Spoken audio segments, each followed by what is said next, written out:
Of the time given to a workday, 80% is spent doing tasks with little to no values and only 20% spent doing something. इसको कहते हैं 80 to 20 rule. Statistics ये बता रहे हैं, research ये बता रही है कि ज़्यादातर लोग उन कामों पे टाइम ज़्यादा लगाते हैं जिनकी वैल्यू 20% है. 80% टाइम लग रहा है उनका पूरे दिन का उन कामों पे जिनकी वैल्यू कोई नहीं, और 20% टाइम एक्चुअली उन पे लग रहा है जिनकी वैल्यू बहुत ज़्यादा है. तो ये कि हमारी कैलकुलेशन ही गलत है. ठीक है, ये असल में इससे मुराद है. Okay, within the last 20 years the time that a person works has increased by 15% while the same person personal time decreased by 33. ये बहुत ख़तरनाक बात है. वर्किंग टाइम बढ़ गया, पर्सनल स्पेस कम हो गई है. पर्सनल स्पेस क्या होता है, किसी को पता है पर्सनल स्पेस क्या है? पर्सनल टाइम, हाँ, ऐसा टाइम जब आप बिल्कुल अकेले हैं और जब आप खुद को टाइम दें. ठीक है, और according to the research of Adam Adler, ये बिजनेस साइकोलॉजिस्ट है हार्वर्ड का, उसकी बड़ी इंटरेस्टिंग रिसर्च है कि उसने 2010 में, 2007 में और फिर 2015 में और 2017 में 3 बार ये रिसर्च रिपीट की. रिसर्च क्या थी कि एक आम अमेरिकन, एक आम बंदा अपने दिन को कैसे गुजारता है. तो 2007 में उसने नोट किया कि स्लीप टाइम है 8 आवर, एवरेज 7 to 8 आवर. 2015-17 में ही सेम था, नहीं बदला, स्लीप इतनी हो रही है. ठीक है, फिर था वर्क प्लस कम्यूट, ट्रैवल करना, वर्क पे जाना, वो था तकरीबन 10 to 12 आवर. यानी आपने कॉर्पोरेट जॉब अगर करनी 9 to 5 8 आवर तो यही हो गया. फिर ट्रैवल के 2 आवर्स लगा लो तो 10 आवर्स हो गए. उसके बाद उसने देखा सर्वाइवल एक्टिविटीज़, खाना, वॉशरूम जाना वगैरह वगैरह, वो आप कह लें 1.5 से 2 घंटे था एवरेज. और फिर आता है personal time. Personal time could भी जब आप ड्राइविंग कर रहे हैं, अकेले हैं, बिल्कुल पर्सनल टाइम है आपका, या रात सोने से पहले अगर आप अनमैरिड हैं वो पर्सनल टाइम है, या वॉक करते हुए पर्सनल टाइम है, या वैसे ही बस बैठे हुए तो पर्सनल टाइम है. वो ये कहता है कि 2007 में पर्सनल टाइम गैजेट्स ने सिर्फ 30% हाईजैक किया था. इस वक्त 90% है 2017, और अब तो 100% होगा. साबित ये हुआ कि इंसान अकेला है ही नहीं कभी, और ये बहुत ख़तरनाक बात है. आपको पता है ख़तरनाक क्यों है? क्योंकि इस्लाम में तफक्कुर और तदब्बुर का कॉन्सेप्ट है. तफक्कुर और तदब्बुर होता ही अकेले में, तफक्कुर और तदब्बुर होता ही तन्हाई में है, और सॉलिट्यूड में बैठ के बंदा गौर व फिक्र करता है अपने लाइफ डिसीजंस के बारे में, अपने से सवालात करता है कि मैं किधर जा रहा हूँ, मेरी प्रायोरिटीज़ क्या हैं. अभी कल मैं एक पॉडकास्ट कर रहा था, माशाल्लाह आकिब फरीद, वो एक लड़का बड़ा अच्छा नशीद आर्टिस्ट है, यूट्यूब पे चेक भी कीजिएगा. उसका मैं वैसे ही इंटरव्यू कर रहा था as a motivation for youth. तो उसने मुझे बड़ी ज़बरदस्त बात की. कहता कि मैं सिंगर बनना चाहता था, तो मेरे कज़न ने एक बार मुझसे सवाल पूछा कि यार तेरा विज़न क्या है, कितना बड़ा सिंगर बनना चाहता है. तो उसने कहा, मैंने उसे कहा जी कि मैं इतना बड़ा बनना चाहता हूँ कि जो माइकल जैक्सन है ना, उसको देख के लोग बेहोश हो जाते हैं. यानी उसका उस टाइम का विज़न था कि मेरा टारगेट है जी माइकल जैक्सन. 2015 की बात है. उसने कहा फिर ना मैं तन्हाई में एक दिन बैठा, मैंने अपने आप से सवाल किया कि यार चल तू सिंगर बन गया बहुत बड़ा, देन व्हाट्स नेक्स्ट. क्योंकि जो बड़े बड़े सिंगर्स हैं उनकी अगर लाइफ देखी जाए, पर्सनल लाइफ, तो वो कोई इतनी अच्छी तो नहीं है. यानी माइकल जैक्सन तो मर गया.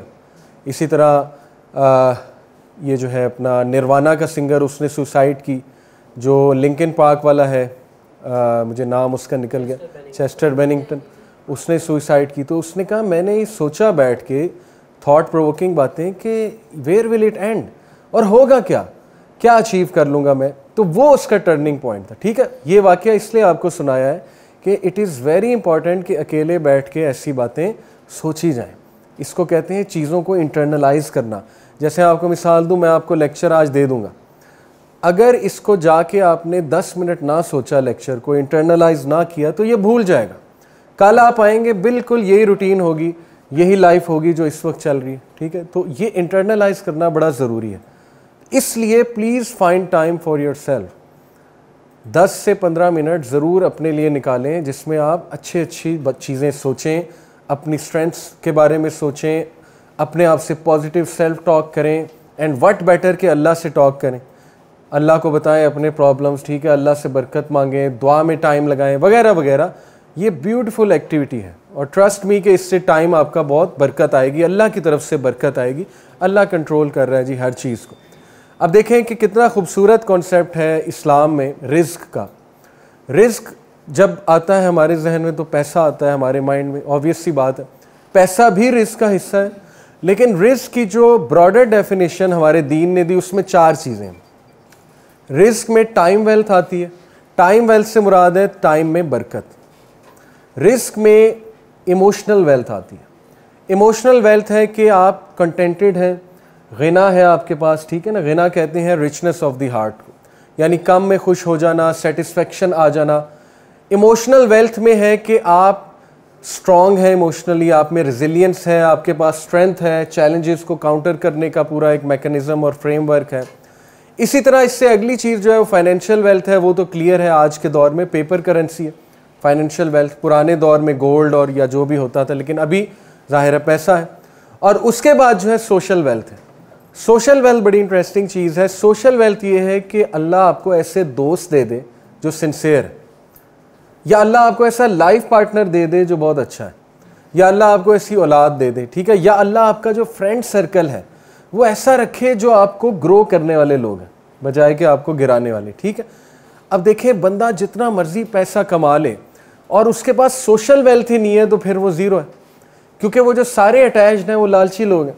वो तो वेट कर रहे हैं मरेगा कब और इसके पैसे हम कब लेंगे, ठीक है ना जी। अगर फैमिली वाले भी ऐसे हैं और वो हर वक्त अगर टेंशनों में घिरा हुआ है कि यार मैं दौलत का क्या करूं, किधर इन्वेस्ट, इसका मतलब उसके पास इमोशनल वेल्थ नहीं है, ठीक है, इसका मतलब उसके पास सुकून नहीं है। तो इस्लाम जो है वो इतना कॉम्प्रिहेंसिवली एक ऐसा होलिस्टिक व्यू दे रहा है रिस्क का आपको, जिसमें टाइम में भी रिस्क आ गया, जिसमें सोशली भी रिस्क आ गया, जिसमें इमोशनली भी रिस्क आ गया और पैसे भी आ गए इंशाल्लाह। और उस रिस्क के तरीके नबी सल्लल्लाहु अलैहि वसल्लम ने इतने क्लियर बताए हुए कि आप हैरान रह जाएंगे।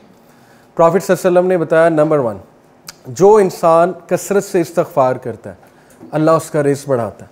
और यहाँ रिस्क से मुराद ये सोशल वेल्थ और ये चीज़ें नहीं, फाइनेंशियल वेल्थ भी है।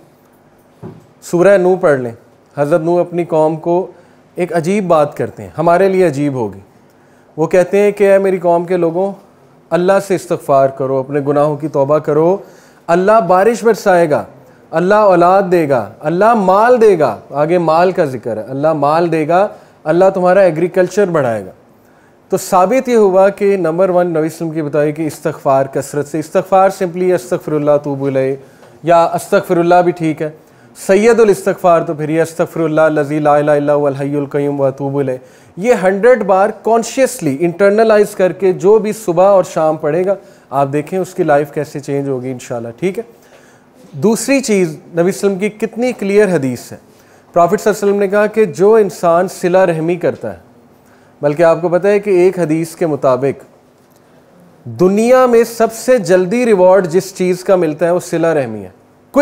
क्विकेस्ट रिवॉर्ड, ठीक है, सबसे, बाकियों का शायद डिले करके मिले। सिला रहमी क्या है? सिला रहमी है ये कि जो आपके साथ बुरा है उसके साथ आप अच्छी, इन शॉर्ट रिश्तेदार, ठीक है, रिश्तेदार की बात हो रही है। आई अंडरस्टैंड कि कई रिश्तेदार ऐसे टॉक्सिक हो सकते हैं कि जिन्होंने आपको बहुत नुकसान पहुंचाया। तो सिला रहमी ये नहीं है कि आप बिल्कुल उनके साथ वैसे हो जाओ जैसे पहले थे और उन्हें कहो हाँ जी यहाँ मारा है तो यहाँ भी मारे। दिस इज़ नॉट सिला रहमी। सिला रहमी है कि स्टिल आप उनको पूछते हो, स्टिल अगर कोई उन्हें प्रॉब्लम हो जाती है आप उनकी मदद कर देते हो, स्टिल आप उन्हें ईद पे मैसेज कर देते हो, ठीक है, या स्टिल आप उन्हें कोई अच्छी बात कर देते हो। ये सिला रहमी है। तो सिला रहमी जो इंसान करता है, नबी सल्लल्लाहु अलैहि वसल्लम ने फरमाया अल्लाह उसका रिस्क बढ़ाता है, हर तरह से रिस्क उसका जो है ना वो बढ़ता है। तो देखिए कितना क्लियर कट जो है नसीहतें प्रॉफिट सल्लल्लाहु अलैहि वसल्लम ने बताई। फिर नमाज़ों के बारे में आता है कि रिस्क को इंक्रीज़ करने वाली जो चीज़ है वो नमाज़ें, ऑब्वियस सी बात है। तो बहुत क्लियर है, लेकिन ये कि हमें मोटिवेशन चाहिए अमल करने की। देखें, हमसे अक्सर लोग सवाल पूछते हैं कि हम नमाज़ पढ़ते हैं लेकिन कुछ दिन बाद छोड़ देते हैं, या इस्लाम पे अमल करने की कोशिश करते हैं फिर छूट जाता है। इसका आंसर यही है कि अपने ईमान को बिल्ड करें। नबी सल्लल्लाहु अलैहि वसल्लम ने सहाबा का ईमान बिल्ड किया। ईमान जब पक्का हो जाएगा ना, ईमान कैसे बिल्ड होता है? पढ़ के, ठीक है। मुझे एक बंदे का पता ही नहीं, मुझे उससे मोहब्बत कैसे होगी? समझ रहे हैं ना मेरी बात? हमें नमाज के रिवॉर्ड्स ही नहीं पता, हमें नमाज की मोटिवेशन कहाँ से आएगी? हमें नमाज के फ़ज़ाइल ही नहीं पता, ठीक है, तो कैसे मैं नमाज़ पढ़ लूँगा? वो तो फिर एक बोझ लगेगा कि यार ये क्या, उठना पड़ेगा, वज़ू करना पड़ेगा, जब आप अपनी आँखों से फ़ज़ाइल पढ़ लेंगे कि वाह सुभान अल्लाह दिस इज़ नमाज, ये है इसके फ़ायदे, आप देखें मोटिवेशन खुद आ जाएगी। इसलिए प्लीज़ कोई बुक ऐसी पढ़ें जिसमें नमाज के फ़ज़ाइल हैं। कहें तो मैं आपको रिकमेंड कर देता हूँ, रियाजुस सालिहीन एक बुक है, ऑनलाइन सर्च कर लें, रियाजुस सालिहीन RIYADUS सालिहीन SAULIHEEN, दारुस्सलाम से मिल जाएगी, किसी भी बुक स्टोर से मिल जाएगी। उसमें डिफरेंट चैप्टर्स बनाए हुए हैं जी, रियाजुस सालिहीन RIYAZ या D और फिर उस सालिहीन, गार्डन्स ऑफ द राइटियस इसकी इंग्लिश में नाम है। उसमें चैप्टर्स वाइज उन्होंने अहदीस जमा की हुई है। मिसाल के तौर पे वर्च्यू ऑफ गिविंग अजान, ये एक चैप्टर है अहदीस। Virtue of being in the first row of जमात, ये चैप्टर हो गया। वर्च्यू ऑफ ऑफरिंग नमाज विद जमात, ये chapter, and so on and so forth. तो वो आप पढ़ें, आप हैरान रह जाएंगे और आपकी मोटिवेशन खुद बिल्ड हो जाएगी कि यार वाकई ये है असल में करना, बाकी तो अल्लाह संभाल लेगा। रिस्क तो ऐसी चीज़ है कि उसका वादा तो सबके साथ है, अनकंडीशनल वादा है, काफिर के साथ भी हमारे साथ भी, कि वो तो तुझे मिलना है। लेकिन असल में तू वो चीज़ कर जो मैंने तुझे हुक्म दिया और बाकी मैं संभाल लूँगा। ये असल में क्रक्स है सारा का सारा जी, ठीक है।